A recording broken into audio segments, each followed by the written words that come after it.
pessoal, boa tarde a todos.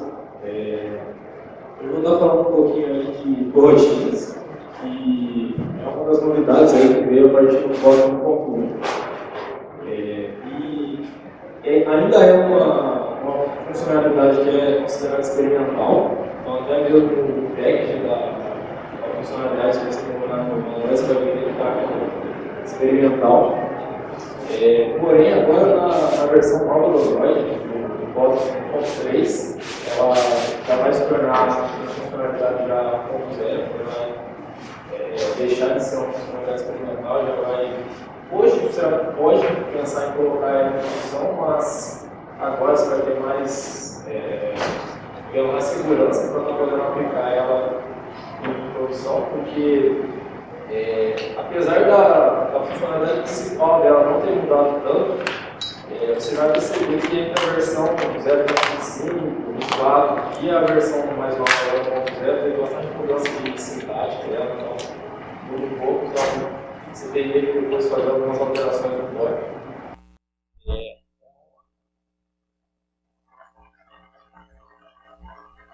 Bom, só me apresentando, meu nome é Diego, trabalho na Dexter.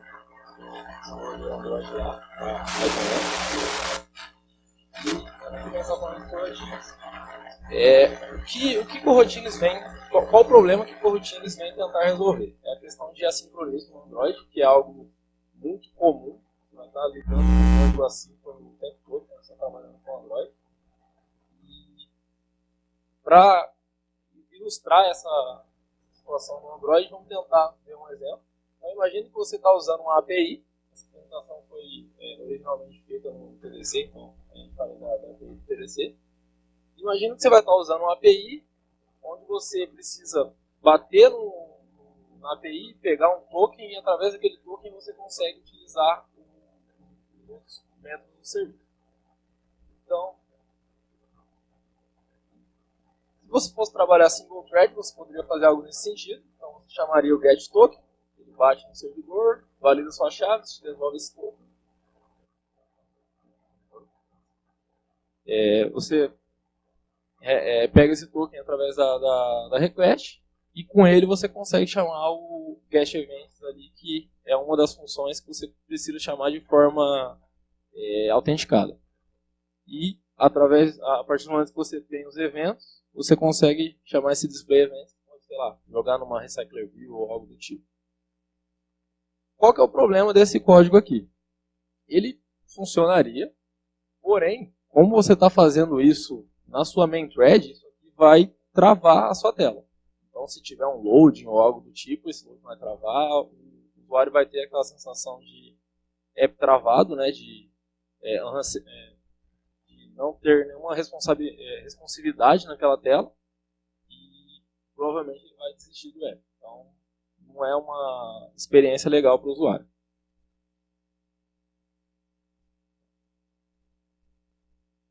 Uma forma que você teria aí para estar driblando esse problema seria o uso de callbacks. Isso funciona. Só que qual que é o problema quando você trabalha com callbacks? Se você estiver trabalhando numa situação aí que são várias chamadas, uma em sequência da outra, esse Hadouken, né, que a gente costuma falar, vai ficando cada vez maior e a manutenção desse código vai ficando cada vez mais difícil. Então o código vai ficando cada vez mais alinhado, um monte de aberturas de chaves e vai chegar uma hora que você já nem sabe direito quem está chamando aquele código, aonde que vai cair. Então fica bem ruim para trabalhar com isso.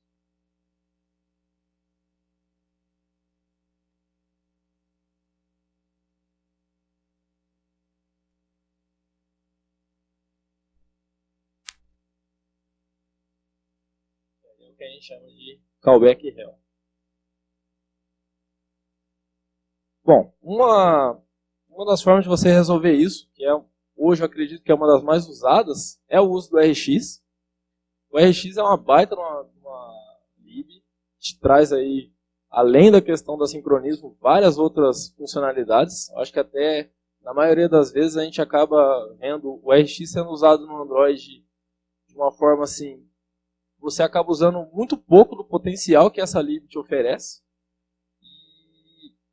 E acaba assim, você está adicionando uma baita numa lib para usar só a parte de assincronismo. E qual que é o maior problema também de você estar usando essa lib? Apesar de ser uma lib muito poderosa, ela é uma lib que ela é muito de difícil entendimento. Ela é uma lib que ela é complexa, então para quem está começando a utilizar é bem difícil de entender. Fica um código bem sucinto, só que você acaba tendo que aprender os vários combinators que eles chamam lá, entender o que aquele combinator está fazendo para chegar naquele resultado. Então, às vezes você vai ver um código de 3 linhas, 4 linhas, que está fazendo ali por trás muita coisa, e isso te dificulta muito para dar manutenção no código se você não entende de RX. E se a equipe inteira não trabalha com RX também, fica difícil, você vai ter que estar sempre meio que explicando o que você fez ali para entender. Então, por exemplo, nesse caso aqui, ele está usando o FlatMap, que basicamente é você falar para ele o seguinte: ó, eu quero que você chame esse request token, ele vai fazer uma request para pegar esse token, eu quero que você aguarde o resultado dessa primeira chamada, que vai ser o meu token, e quando você tiver esse token recuperado, aí você chama a próxima chamada, e quando isso retornar o meu resultado, eu faço um subscribe e jogo isso aqui para a tela. Então, nesse exemplo, que é um exemplo mais curto, mais simples, fica até, de certa forma, ainda ok de trabalhar, mas conforme isso vai se tornando mais complexo, vai ficando cada vez mais difícil. Então, nem sempre o RX vai ser aí a melhor opção. Então, nosso maior problema é de aprendizado muito íngreme. Como que a gente consegue trabalhar com esse mesmo tipo de problema usando coroutines? Você consegue basicamente trabalhar da mesma forma lá do primeiro bloco de código que a gente viu, que é como se fosse single thread. Então você vai chamando de forma sequencial mesmo o seu código, sem se preocupar com threads, aonde que vai estar rodando, que a coroutine vai cuidar disso para você, e o seu código fica uma coisa limpa. Então fica como se você estivesse de fato fazendo de forma sequencial. Então você pega um token, esse token vai para essa variável, você pega essa variável, chama o getEvents que precisa dele e dá o display na linha. Então são 3 linhas, o código como se fosse um procedural mesmo, só que por baixo dos panos isso está sendo feito de forma em background ali, de forma assíncrona. Um detalhe importante aí, quando a gente vai fazer isso usando coroutines, a função que a gente está chamando, ela tem que ter esse suspend, que você está dizendo para o Kotlin, ó, eu quero que essa função seja uma função suspensível, ou seja, uma função que só roda dentro de uma coroutine. Então, você não consegue chamar essa função suspend fora de uma coroutine. Ela tem que estar dentro de digamos aí, um ambiente de coroutine para que ela possa ser executada. Então, uma descrição básica aí do que seria uma coroutine, ela é uma ferramenta que te permite escrever seu código de forma sequencial, e ela cria o que eles chamam de lightweight threads. Seria o quê? Ele faz um trabalho muito parecido com o que uma thread faz, só que de uma forma muito mais leve. Então ela necessita de muito menos memória, muito menos espaço para rodar uma mesma coisa que você faria se você estivesse usando uma thread tradicional.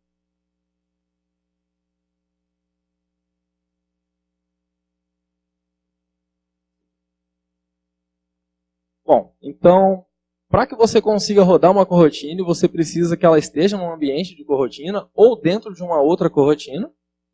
E para poder fazer isso, você tem o que a gente chama de coroutine builder, que é basicamente um bloco de código, que dentro daquele bloco de código ele te gera um ambiente de corotina, e aí você consegue rodar uma função suspensiva lá dentro. Então, o mais usado que a gente tem seria o launch, que seria para você rodar coroutinas de forma sequencial. Então, por exemplo, aqui um exemplo bem básico, que esse exemplo aqui eu tirei da própria documentação do coroutines. Tem um GitHub lá com bastante documentação, bastante explicação de como funciona, o que usar. Então, basicamente, o que ele faz aqui? Eu tenho esse bloco launch, então a partir daqui, tudo que tiver aqui dentro vai ser rodado dentro de uma corotina. E esse delay, ele é uma função que vem junto com as coroutinas, que é como se fosse o thread.sleep, só que é um não bloqueante que eles falam. Então assim, isso aqui você só consegue rodar dentro de uma corotina e ele basicamente vai fazer o processamento esperar por um segundo e depois seguir de onde estava. E aí o que acontece? Do jeito que está aqui, se eu executar esse código, o meu resultado vai ser Hello World. Por quê? Porque essa corotina ela não bloqueia a minha thread. Então, apesar desse bloco de código estar em cima desse código aqui embaixo, o que acontece? Eu tenho um delay aqui. Então ele vai cair na corotina, ele vai parar. Ele vai segurar um delay. Só que ele não bloqueia a minha execução. Então ele segue aqui para baixo, coloca um hello, que é a primeira parte aqui do meu retorno. Quando acabou esse 1 segundo do delay, aí ele vai colocar o outro. Então isso prova que a corotina ela não bloqueia a minha thread. Ela está aqui, mas segue o processamento normal e ela vai fazendo o que tem que fazer aqui dentro. Uma coisa legal é que todo launch ele te retorna um job. E aí com esse job você consegue, por exemplo, cancelar. Então dependendo da tela que você estiver trabalhando, às vezes se a sua tela cair no on-destroy por algum motivo, você pode cancelar ela ou por qualquer outro motivo que você precise que aquela execução não aconteça mais. Eu preciso cancelar ela, eu consigo chamar um job cancel. Ou, por exemplo, nesse caso aqui, eu estou usando o join. O que seria esse join? Basicamente, a corotina, que a gente vê lá nas nossas matérias lá de sistema operacional, né? A corotina é como se fosse um fork da nossa main thread. Então ela faz um fork daquela thread principal, executa o que tem que executar e depois faz um join, que é basicamente falar, ó, main thread, estou voltando e mergeia novamente aí para a thread principal. Algo parecido aí do que a gente tem, por exemplo, no Git.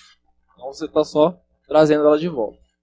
E esse join, ele basicamente ele faz isso. Ele fala o seguinte, ó, eu vou executar um launch aqui em cima, então uma corotina, e você segue seu processamento. Só que quando chegar aqui, você não faz mais nada que tiver aqui para baixo, enquanto não terminar esse job que está aqui. Então aqui ele meio que, de certa forma, segura o processamento e fala, não, ó, segura que eu quero que faça o que está sendo feito aqui dentro para depois dar continuidade. Então esse join serviria aí para isso. O resultado aqui é o mesmo. A gente tem o cancel. E o que a gente tem que tomar um pouco cuidado em relação ao cancel? A gente tem que tomar cuidado em que momento que a gente vai chamar ele para que realmente ele seja cancelado da forma que a gente espera. Então, por exemplo, nesse caso aqui, eu tenho um job que vai estar rodando o cancel, beleza?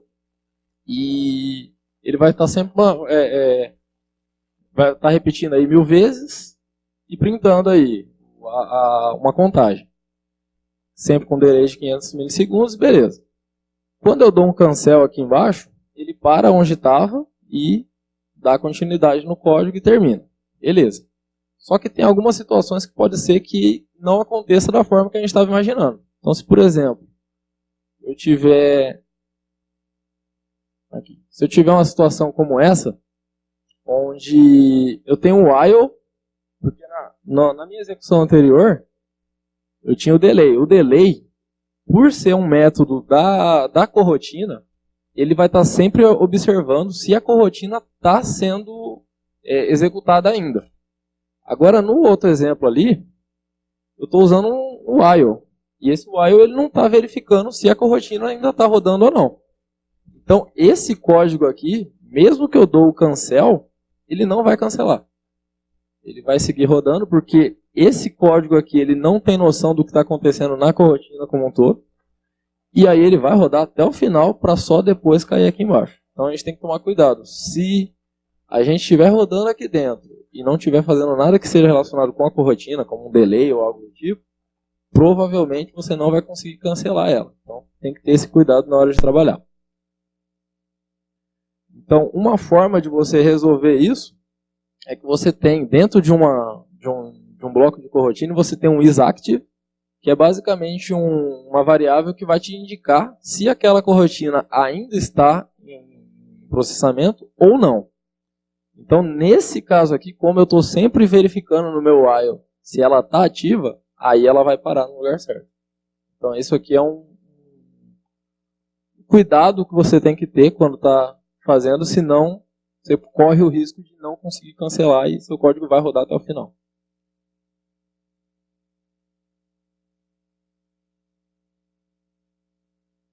Bom, um outro tipo de bloco que a gente tem é o Run Blocking, que é basicamente um bloco que te permite rodar a corotina do mesmo jeito que é com uma thread. Então você conseguiria, com uma thread não, desculpa, como se você estivesse rodando um código assíncrono numa thread principal. Então você de fato bloqueia a thread.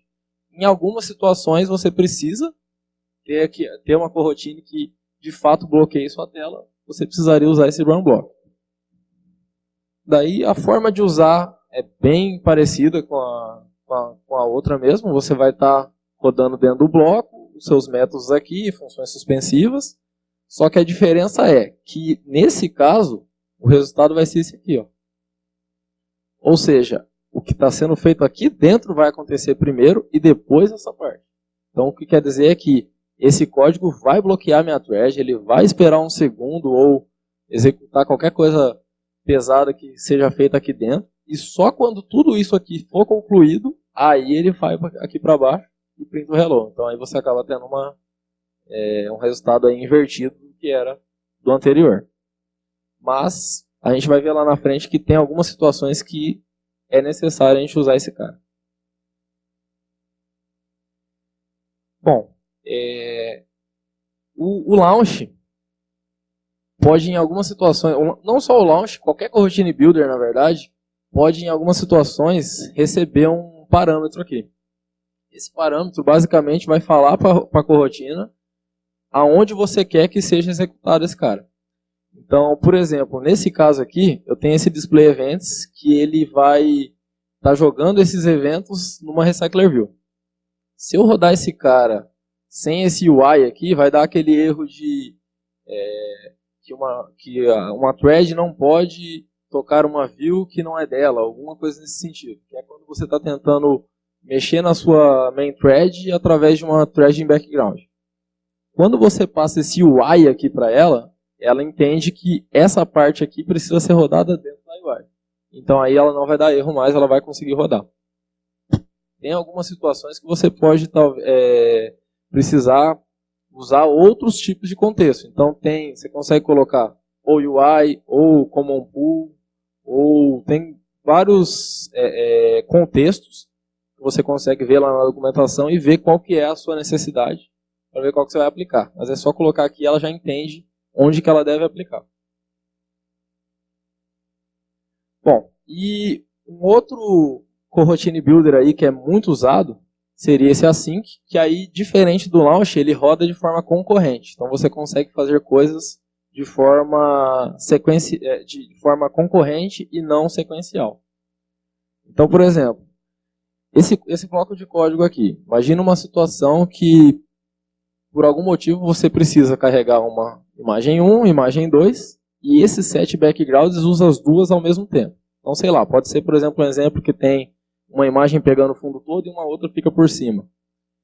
Nesse caso aqui, usando o launch, o que ele vai fazer? Ele vai carregar a primeira imagem, depois que acabar a primeira imagem, ele carrega a segunda imagem, e assim que ele terminar a segunda imagem, aí ele faz essa terceira parte. Só que diferente do exemplo que a gente tinha anteriormente, onde ele pegava um token, e através daquele token ele listava os eventos, nesse caso aqui, eu não preciso da imagem 1 para carregar a imagem 2.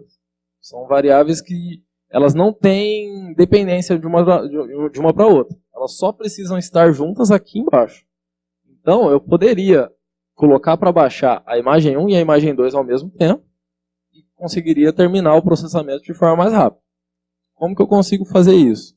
É nessa situação que entraria o bloco async. Então, com o bloco async, eu coloco os meus loadings aqui dentro de blocos async e basicamente eu estou falando para a coroutine. eu preciso que você carregue a imagem 1 e a imagem 2. Só que eu quero que você aguarde as duas, e quando esses dois processamentos forem concluídos, aí ele chama o set backgrounds. Então, nesse caso aqui, você vai fazer o mesmo código da linha anterior, só que na metade do tempo, porque você vai fazer os dois carregamentos ao mesmo tempo, e aí, na hora que você precisa das duas, aí você usa junto. Então, para processamento concorrente, aí você usaria o assim.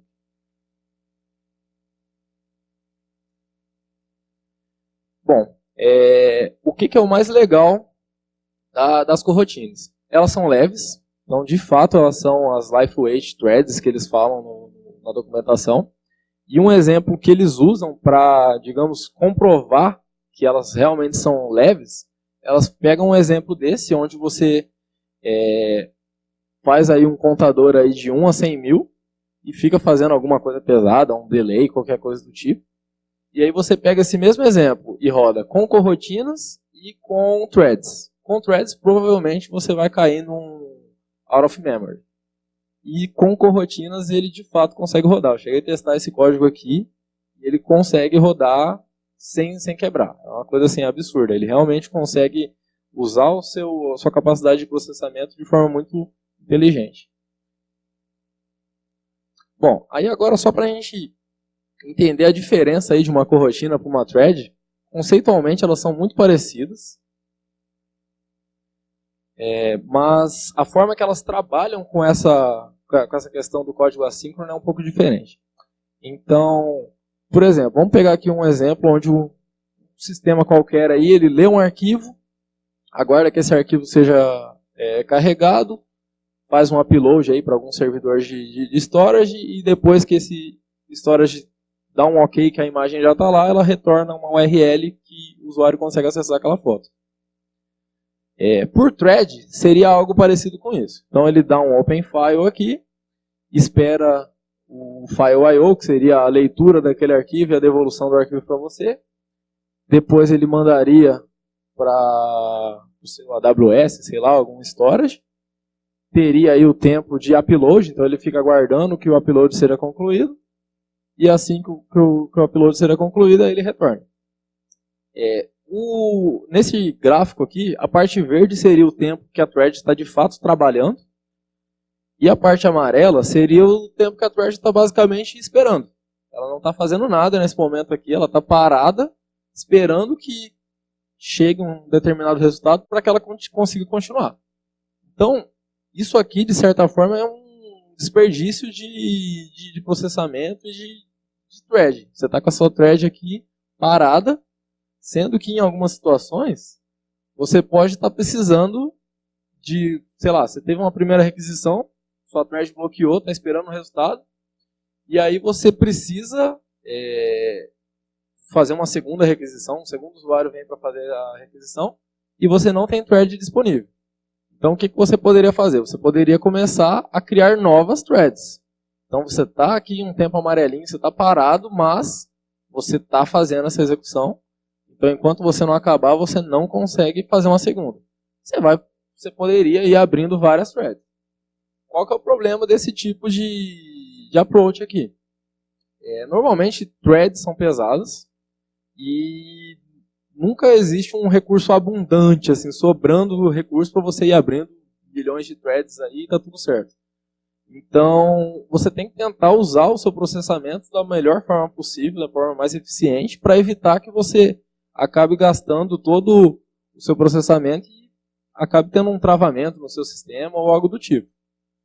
Então, o que a gente pode tentar fazer? A gente pode usar o conceito de coroutine, que é um conceito antigo, apesar de estar aparecendo agora aí no Kotlin, na verdade esse conceito já existe há bastante tempo, que a ideia seria o quê? Esses espaços aqui seriam aqueles espaços amarelos que a gente viu lá, que seriam espaços onde a thread está parada, não está sendo usada. E o que a gente pode tentar fazer? A gente pode fazer isso aqui. Junta tudo. Então, basicamente é isso que uma coroutine faz. É como se as funções conversassem entre elas e elas fizessem o seguinte, ó, eu comecei a executar aqui, eu fiz um open file.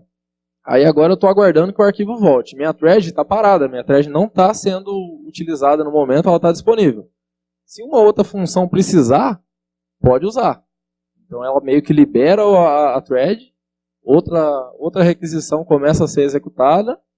Quando essa outra requisição chegar na mesma situação, ó, agora eu estou ocioso também, eu não consigo fazer nada porque eu estou esperando o resultado. Uma outra função é chamada.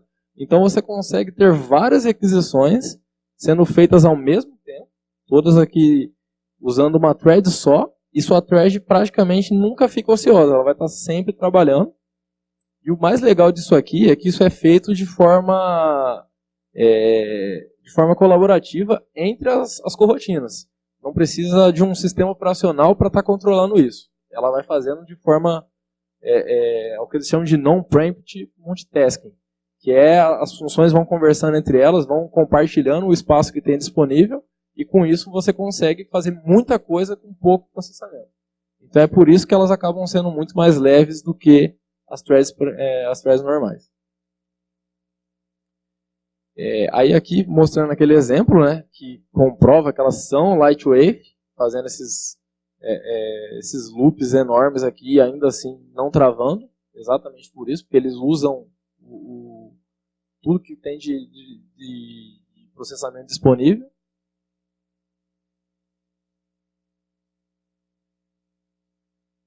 Bom, e aí cai naquela ideia, né, mas como que isso é possível? Como que é possível eu escrever um código de forma sequencial e esse código, por baixo dos panos ali, está rodando de forma em background? Então não tem mágica, tem uma palestra bem legal de um dos caras que desenvolveu as coroutinas, que ele explica como que de fato isso acontece debaixo dos panos. E basicamente seria a ideia do Direct Style versus CPS, né, Continuation Passing Style, que é o seguinte: Direct Style seria aquele single thread que a gente falou, que é linha por linha. Então, essa primeira linha é executada. Quando ela for executada, o que tem para ser feito? Tem essas outras duas linhas que seriam a continuação dela. Quando ela for concluída, ela vai lá. Aí, esse aqui seria o Continuation Passing Style, que seria basicamente as callbacks, né? Só um nome diferente aí para falar de callbacks. No caso de callbacks, ela vai executar alguma coisa e dentro do bloco dela tem alguma coisa que ela vai ser feita. Então elas não estão no mesmo nível. Está sempre uma dentro da outra aqui. E aí tem a mesma ideia da continuação. Então quando isso aqui for concluído, a sua continuação é fazer esse próximo bloco e assim sucessivamente.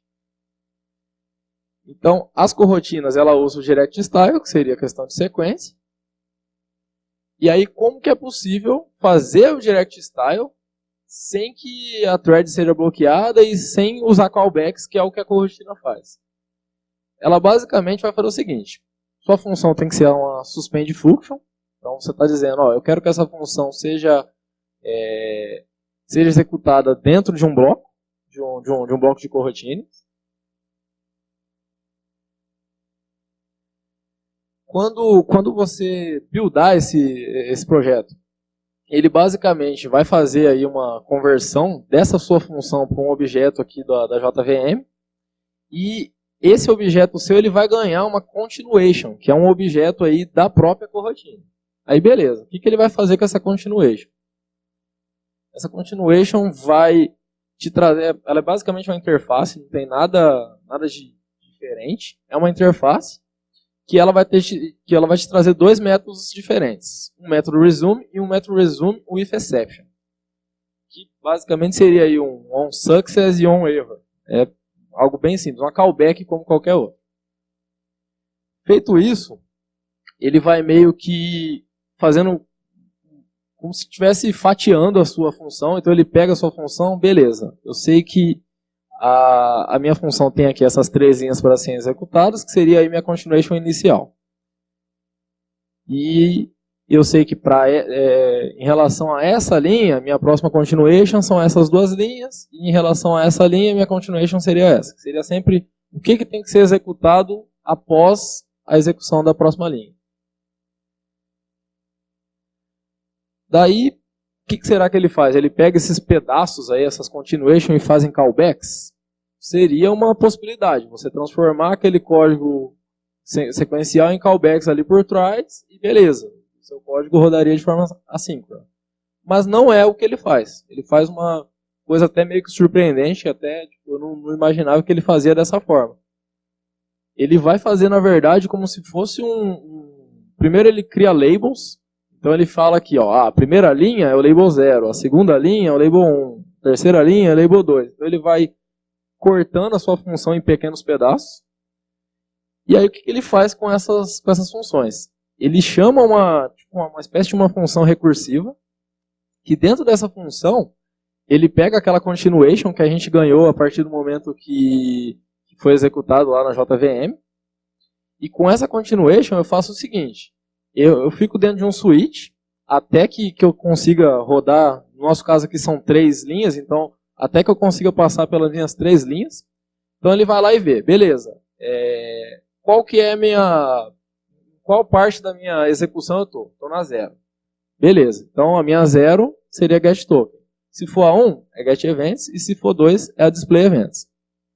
Uma coisa importante é que ele tem também essa SM aqui, a state machine, que ela vai mantendo o estado da minha execução.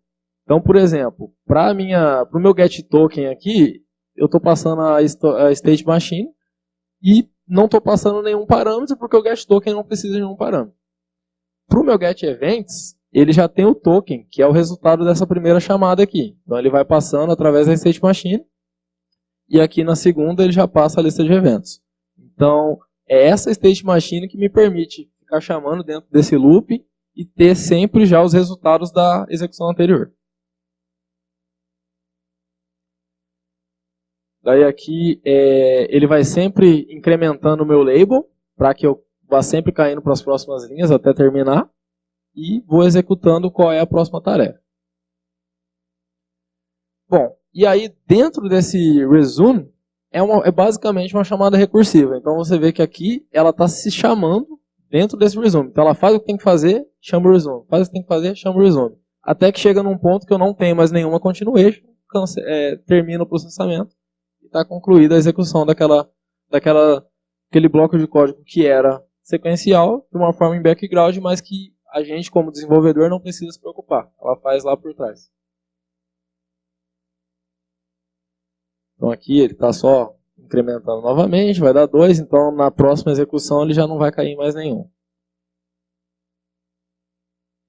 Bom, para entender aí um exemplinho que eu trouxe aí de como usar umas coroutinas, eu vou explicar rapidinho o que é uma extension. Não sei se todo mundo aqui já ouviu falar.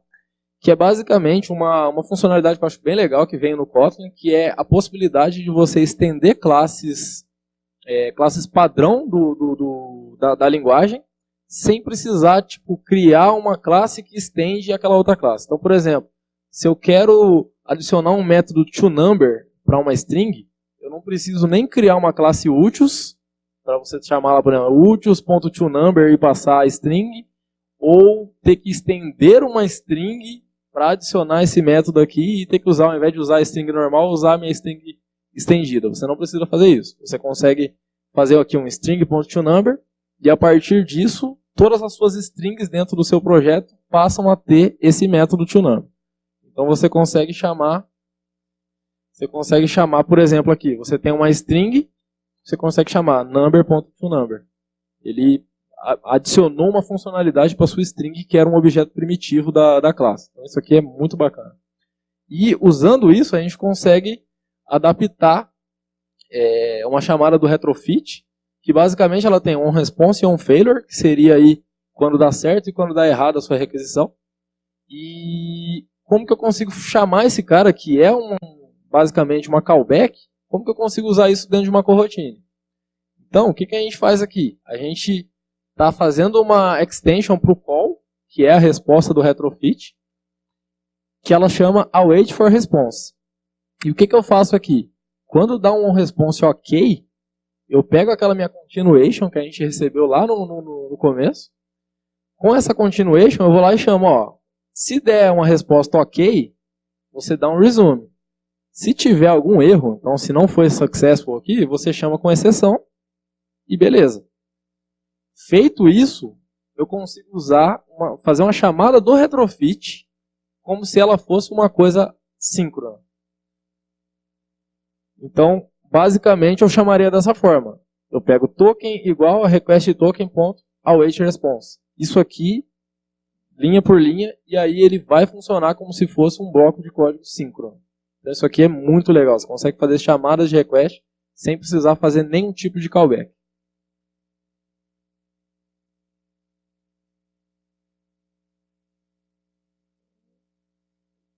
Bom, uma coisa que até me perguntaram da outra vez que eu fiz essa palestra, como que eu consigo testar uma corotina? Normalmente, sempre que você vai fazer qualquer tipo de teste de código assíncrono, você sempre tem que fazer algum tipo de ajuste para que você consiga fazer os seus testes rodar de forma síncrona, só que um código que na realidade vai ser um código assíncrono. Como que a gente faz para a corotina? Eu até hoje assim, achei um dos mais simples do que se comparado quando você tem que testar um RX, testar um Android Architecture, tem vários esqueminhas que você tem que pensar para conseguir fazer.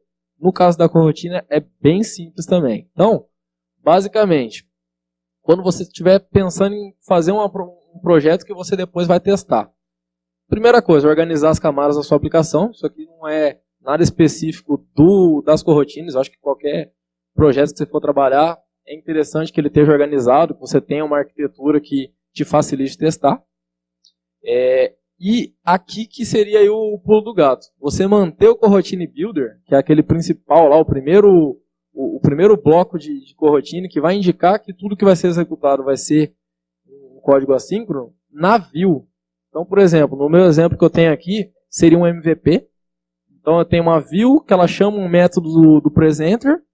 E aí, o que eu fiz? Eu deixei o Coroutine Builder na view, na Activity. E o presenter, que é onde vai estar a função, vai ter só a função suspende. Por que isso vai fazer a diferença para mim? Porque aí eu posso usar... Tô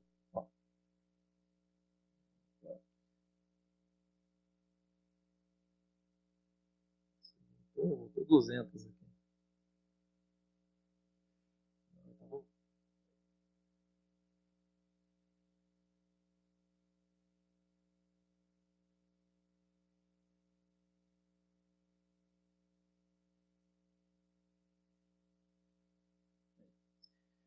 O que vai acontecer? Eu vou conseguir escolher rodar a minha função dentro de um run blocking, que é aquele que faz rodar de forma síncrona, e aí meu teste vai rodar normalmente, mesmo sendo um teste unitário que não tem nenhum tipo de contexto do Android mesmo. Então aí como que vai ficar esse bloco de código? Não sei se está dando para ver aí, está meio ruim de ver, mas basicamente aqui seria a minha função dentro do presenter. Então aqui ele basicamente tem o token task aqui, então ele vai pegar e vai chamar o wait for response. Quando isso aqui concluir, eu consigo pegar meu token. Peguei meu token, eu consigo chamar meu get events e fazer aqui o display dentro da view. Uma coisa importante, como lá a gente está jogando uma exceção quando dá um erro, está dando um trouble na verdade, a gente tem que fazer dentro de um try catch, porque se der algum erro, é aqui que ele vai cair. Então, no caso, ao invés de ter um bloco de um erro igual tem no callback, vai ser uma exceção. Você faz um try catch e mostra a sua tela de erro aqui ou a sua tela de sucesso, se der tudo certo aqui dentro. Isso aqui está dentro do meu presenter. E dentro da view eu só crio um bloco launch lá e chamo o get events lá dentro. E aí, na hora de testar, fica bem simples. Eu estou usando aqui o Mock Web Server, que é só para conseguir jogar respostas definidas lá. Eu consigo definir que JSON que eu quero jogar para ter um ambiente que eu consigo testar unitariamente sem ter internet. E eu rodo o meu presenter.getEvents dentro do runBlock. Beleza, eu consigo testar como se fosse um código como qualquer outro. Então, facilita bastante. Bom, Tem um projetinho de exemplo aqui que tem esse código que eu acabei de falar, então, se vocês quiserem depois dar uma olhada, entender como funciona, tá lá no GitHub. Essa apresentação tá no meu LinkedIn, então, se vocês quiserem depois também dar uma olhada na apresentação, ela tá lá. E tem aqui também uma série de libs que estão sendo usadas e tal, então, tem bastante documentação legal. Tem 2 artigos aqui que eu escrevi que está publicado no blog da Dexter, que basicamente fala do que eu falei aqui nessa palestra. Então tem todas essas explicações de como funciona e como que ela funciona nos bastidores. Vocês podem dar uma olhada lá também, e alguns artigos que eu usei aí como base. E é isso. Tá aqui os meus contatos. Se tiverem alguma dúvida, quiserem trocar uma ideia aí de alguma coisa, a gente está aí. E muito obrigado aí pela participação. Pessoal, agora a gente abre para perguntas. Aproveitar que tem VIP aqui hoje. Uma aula VIP de coroutines que eu queria ter tido no começo. Uma animação, você deixa a coroutine, ela continua ou ela pausa? Você está perguntando caso essa animação vai ser bloqueada? Por exemplo, um loader ou alguma coisa assim. Ele não bloqueia a thread. Ele não bloqueia? Ele não bloqueia, a não ser que você pegue e rode dentro de um run block. Que aí, nesse caso, ele bloqueia. Agora, se você rodar dentro de uma coroutine, é aquele esquema lá. Ele vai estar rodando dentro da coroutine, mas a sua execução segue normal, como se não tivesse sendo rodado aquilo ali. É uma thread separada. Eu uso para animação também. Funciona bem. Mais alguma pergunta, pessoal? Opa.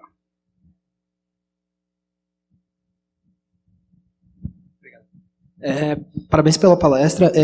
A parte dos testes me chamou bastante atenção. Não tenho muita experiência com coroutines. Legal ver que existe uma certa facilidade de rodar algumas coisas no teste, que o run blocking ajuda, são contornos legais para conseguir testar. Em relação ao teste, tu falou que tu cria os blocos na UI, então por consequência a UI que controla a execução do código assíncrono, certo? A view que controla a execução do código assíncrono. Isso atrapalha quando tu faz testes específicos da view? Que tipo de teste vocês estão fazendo hoje em cima da view? Vocês estão fazendo mais integrado, mais isolado? Só queria entender mesmo se isso gera algum impacto no teste da view. Bom, normalmente a gente usa teste unitário para testar a lógica. Então, o presenter é testado 100% através de teste unitário. E tudo que eu vou testar de view, aí a gente testa usando Expresso. A gente chegou a testar um tempo com roubo elétrico, mas acabou não atendendo para o que a gente precisava. Então a gente usa tudo com Expresso. E rodando com Expresso é basicamente como se você estivesse rodando o aplicativo normal. Então acaba que para o Expresso não faz diferença se você está usando coroutines ou RX ou qualquer outra coisa. É bem tranquilo. Legal. Beleza, pessoal. Uma salva de palmas para o palestrante.